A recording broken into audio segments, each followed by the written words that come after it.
Narraciones Inenarrables presenta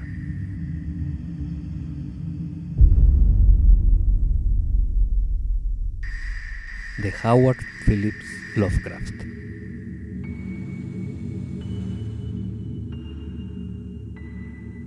Herbert West, Reanimador.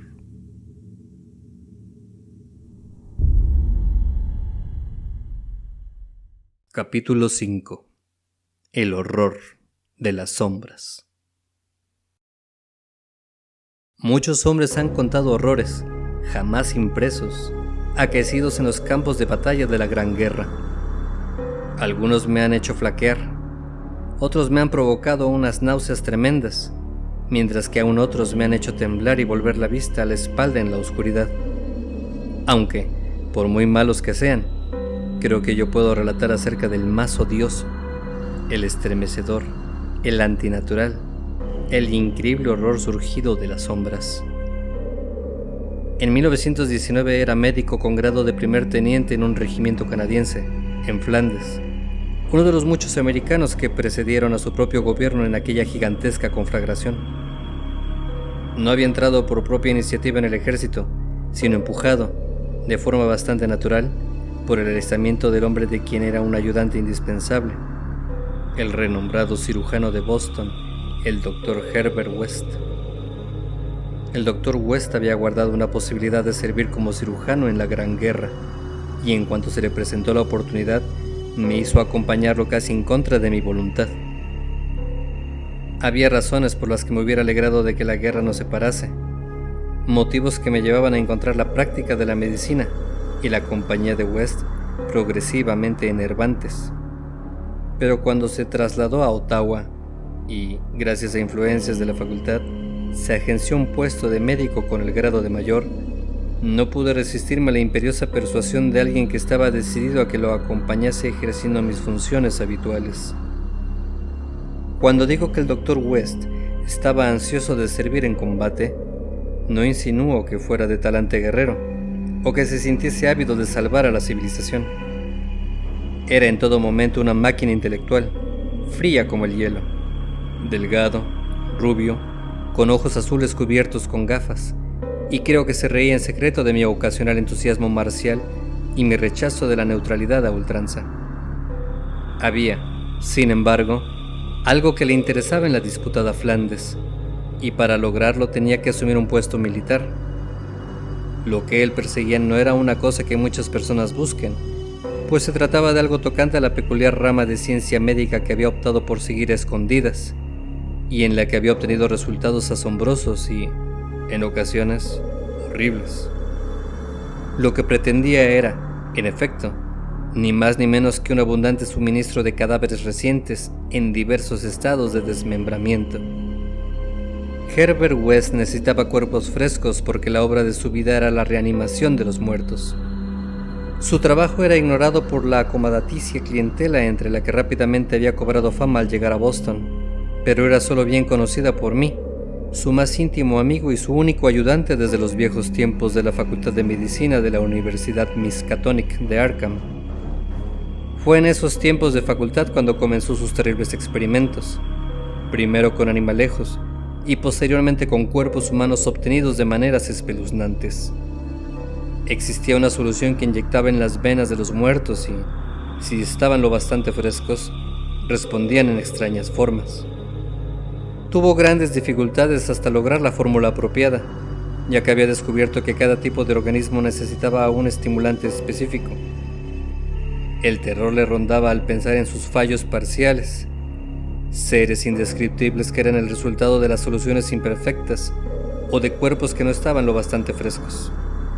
Cierto número de tales fracasos seguían con vida.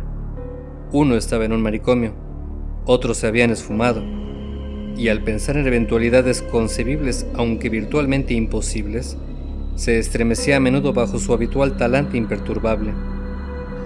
West pronto comprobó que la frescura absoluta era el principal requisito para los especímenes a utilizar, y, en consecuencia, había recurrido a medios espantosos y antinaturales para procurarse los cuerpos.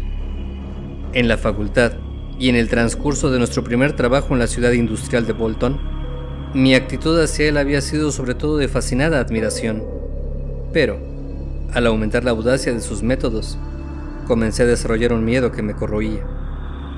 Me disgustaba su forma de mirar a los cuerpos sanos y vivos, y luego ocurrió aquella sesión de pesadilla en el laboratorio del sótano, cuando comprendí que cierto espécimen estaba aún con vida al ser cogido.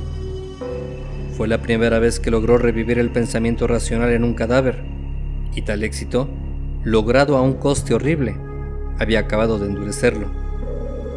No me atrevo a hablar de los métodos que empleó en los 5 años siguientes. Estaba unido a él por puro miedo y presencié sucesos que la lengua humana no puede articular.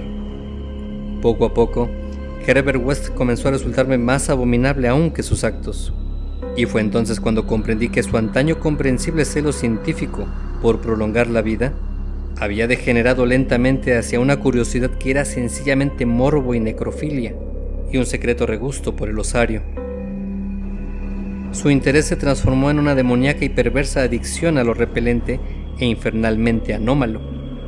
Se complacía pausadamente en monstruosidades artificiales que harían caer muerta de espanto y disgusto a cualquier persona saludable.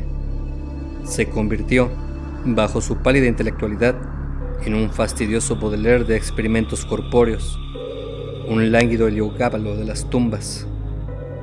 Asistía impávido al peligro. Los crímenes perpetrados no le turbaban. Creo que la culminación tuvo lugar cuando comprobó su tesis de que podía restaurarse el raciocinio y vio que había nuevos mundos por conquistar con sus experimentos de reanimación sobre partes seccionadas de los cuerpos. Sostenía ideas extravagantes y originales sobre las propiedades vitales independientes de las células orgánicas y los tejidos nerviosos separados de sus sistemas fisiológicos naturales, y obtuvo algunos odiosos resultados previos en forma de tejidos siempre vivos, artificialmente nutridos, sacados a partir de huevos casi incubados de un indescriptible reptil tropical. Estaba extremadamente ansioso de desvelar 2 interrogantes biológicos. El primero, si cualquier vestigio de conciencia y acción racional era posible en ausencia del cerebro, gracias a la médula espinal y los diversos centros nerviosos.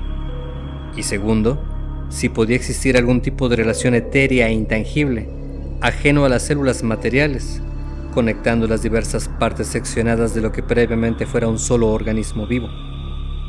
Toda esta investigación requería un prodigioso suministro de carne recién muerta, y era por eso por lo que Herbert West se había enrolado rumbo a la Gran Guerra. Aquel suceso fantasmal, imposible de relatar, ocurrió una medianoche, a fines de marzo de 1915, en un hospital de campo situado en Saint-Éloi, tras las líneas. Me pregunto ahora si todo aquello no sería un demoníaco sueño de delirio.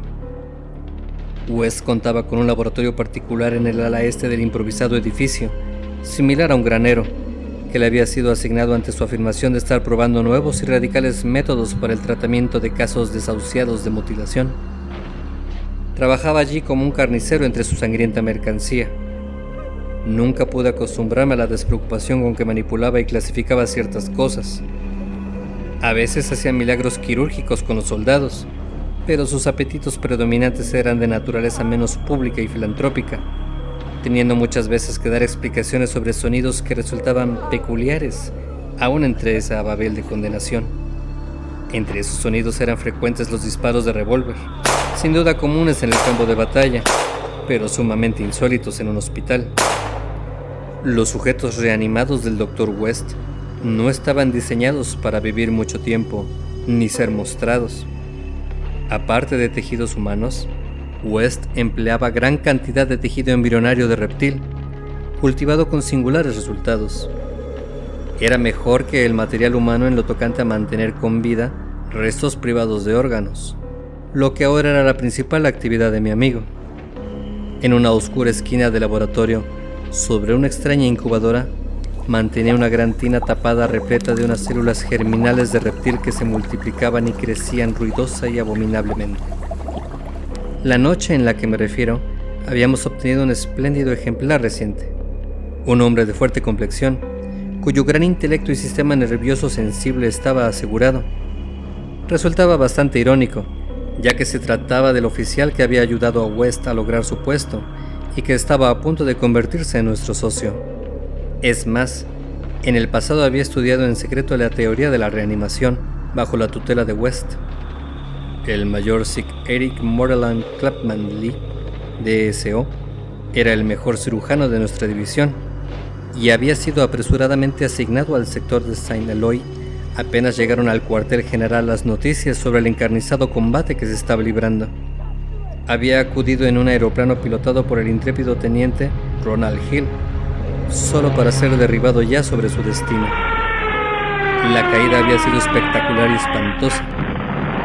Hill quedó irreconocible, al tiempo que aquella catástrofe había casi decapitado al cirujano, dejándolo por lo demás intacto. West se había abalanzado viciosamente sobre el cuerpo sin vida del que fuera su amigo y compañero de estudios. Me sentí estremecer cuando acabó de cortar la cabeza, colocándola en su infernal tina de pulposos tejidos reptilianos para preservarla con miras a futuros experimentos, y procedió a colocar el cuerpo descabezado sobre la mesa de operaciones. Inyectó nueva sangre, ligó algunas venas, arterias y nervios de la garganta sin cabeza, cerrando la fantasmal abertura con piel injertada procedente de un espécimen sin determinar que había usado un uniforme de oficial.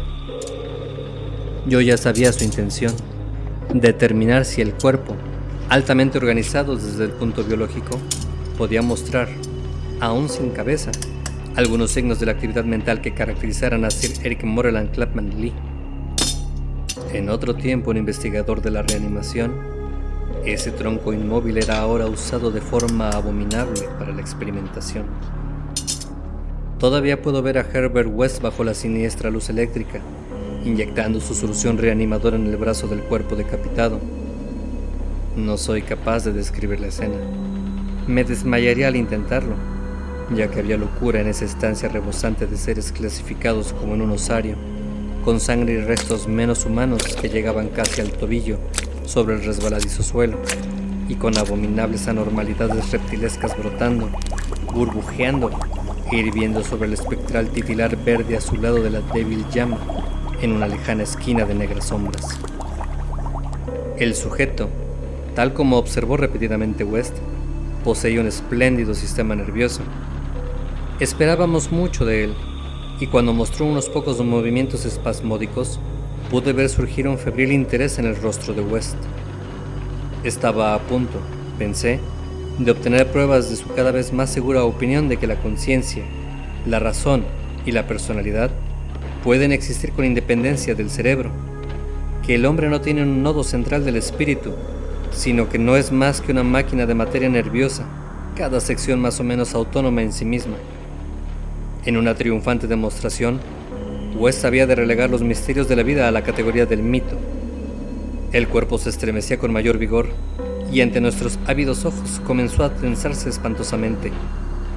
Los brazos se agitaron de forma inquietante, las piernas se alzaron, y varios músculos se contrajeron en una repulsiva contorsión.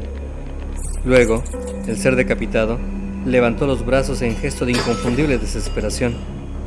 Una desesperación consciente, en apariencia lo bastante como para probar las teorías de Herbert West. Desde luego, los nervios recordaban la última acción del hombre en vida: pugnar por escapar del aeroplano abatido. Lo que siguió, nunca lo sabré con certeza. Pudo tratarse solo de una alucinación, fruto del choque causado en ese instante por la completa y repentina destrucción del edificio bajo un cataclismo causado por un bombardeo alemán. ¿Quién puede decirlo con certeza, ya que West y yo fuimos los únicos supervivientes encontrados? Era lo que gustaba de pensar West antes de su repentina desaparición, pero a veces dudaba, ya que era extraño que ambos hubiéramos sufrido la misma alucinación. El escalofriante suceso en sí mismo era bastante simple, notable tan solo por sus implicaciones. El cuerpo de la mesa se había alzado tanteando de forma ciega y terrible, y oímos un sonido. No puedo llamarlo una voz, ya que resultaba demasiado espantoso, pero ni siquiera su entonación era lo más horrible, ni tampoco su mensaje. Tan solo era el grito de ¡Salta, Ronald! ¡Por el amor de Dios! ¡Salta! Lo verdaderamente aterrador era el lugar de origen, ya que procedía de la gran tina tapada en aquel necrófilo rincón colmado de reptantes sombras negras. Herbert West, reanimador.